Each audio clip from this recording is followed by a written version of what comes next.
السلام علیکم مومنات متوجہ ہوں۔ قرآن مجید میں ارشاد رب جلیل ہے، بسم اللہ الرحمن الرحیم، ان اللہ لا یغیر ما بقوم حتی یغیروا ما بانفسہم، کہ خدا اس وقت تک کسی قوم کی حالت کو نہیں بدلتا جب تک کہ خود اس قوم کو اپنی حالت کے بدلنے کا احساس نہیں ہوتا۔ علامہ اقبال نے بیسی کو اس شعر میں یوں کہا کہ خدا نے آج تک اس قوم کی حالت نہیں بدلی، نہ ہو جس کو خیال آپ اپنی حالت کے بدلنے کا۔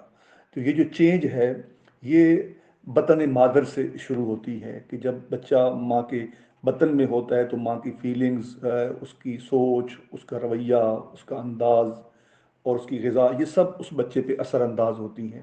تو بچہ سعادت مند یا غیر سعادت مند بن کے ماں کے بطن سے ہی نکلتا ہے۔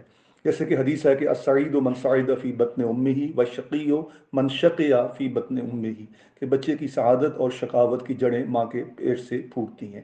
پھر جب بچہ ماں کی آغوش میں آتا ہے تو پھر اور پالش ہوتا ہے کہ ماں کی سوچ، ماں کا عمل، ماں کا رویہ، ماں کی اس کے ساتھ ڈیلنگ، گفتگو، ماں کی دین دوستی، قرآن کے ساتھ اس کا شغف، یہ ساری چیزیں اس بچے کی تربیت پر اثر انداز ہوتی ہیں۔ تو دوسری تربیت گاہ جو ہے وہ ماں کی آغوش ہے۔ پہلی تربیت گاہ بطن مادر ہے، دوسری تربیت گاہ آغوش مادر ہے۔ اب یہاں پہ بچہ سیکھتا ہے، تو اس لیے ایک اسکالر کہتا ہے کہ آپ مجھے اچھی مائیں دیں، میں آپ کو اچھی قوم دوں گا۔ اور امام خمینی نے بھی بڑا خوبصورت ایک جملہ ارشاد فرمایا کہ قرآن اور عورت میں ایک قدر مشترک ہے، کہ قرآن بھی انسان ساز ہے اور عورت بھی انسان ساز ہے۔ تو یہ بڑی اہمیت کی حامل ہے آغوش مادر۔ یہی وجہ ہے کہ مغرب اور استعماری قوتیں اور اسلام دشمن قوتیں اسی آغوش مادر پر کام کر رہی ہیں۔ اب جیوز کو دیکھیں، ان لوگوں کو دیکھیں کہ وہ کس طرح یعنی اپنے بچوں کو ماں کے بطن سے ہی تیار کرنا شروع کر دیتے ہیں۔ ایران میں بھی آپ نے دیکھا کہ حمل کے دوران جو مائیں ہیں وہ قرآن سنتی ہیں، قرآن سینٹرز میں ان کو لے جایا جاتا ہے، تو ان کے اندر جو بچہ اس کے بطن میں ہوتا ہے اس کو قرآن سکھایا جاتا ہے۔ پھر وہ بچہ 4 سال 5 سال کی ایج میں بہت بڑا قرآن کا عارف اور محقق اور حافظ بنتا ہے۔ تو مقصد یہی ہے کہ آغوش تربیت پر کام کرنے کی ضرورت ہے، ٹھیک ہے؟ تو آپ اگر انقلاب اسلامی ایران کو دیکھیں تو امام خمینی نے فرمایا تھا کہ یہ جو انقلاب ہے یہ آغوش تربیت کا نتیجہ ہے، کہ ہم نے ایسی بچیوں کی تربیت کی، ایسی تربیت کی کہ جب وہ مائیں بنی اور ان کی آغوش سے جب بچے آئے میدان کارزار میں، وہ تربیت یافتہ تھے تو ایک چینج لے کر آئے، انقلاب برپا کر دیا۔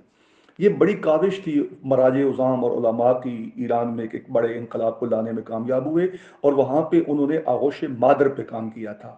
تو مقصد یہی ہے کہ ہم اگر اس بنیاد پہ کام کریں تو ہم امام کے ناصر پیدا کر سکتے ہیں، ورنہ تو یہی ہوگا کھلاڑی، کرکٹر، اداکار، ہدایت کار، فلم سٹار، یہی سامنے آئیں گے، مجاہد اور علم دوست اور وقت کے امام کے ناصر وہ پیدا نہیں ہوں گے۔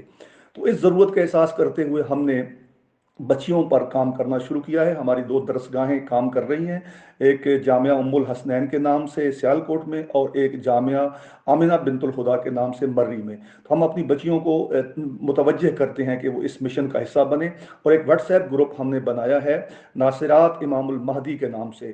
وہ آن لائن کلاسز ہو رہی ہیں۔ ہمارا واٹس ایپ نمبر ہے 033366259111۔ اس پر ہم سے رابطہ کریں اور ہمارے ساتھ اس تحریک کا جو نصرت ولی العصر کی تحریک ہے، اس کی بنیاد آغوش مادر ہے، ہمارا ساتھ دیں۔ اللہ تبارک و تعالی ہماری ان خدمات کو اپنی بارگاہ میں قبول فرمائے اور وقت کا امام ہم پہ راضی ہو۔ السلام علیکم ورحمۃ اللہ وبرکاتہ۔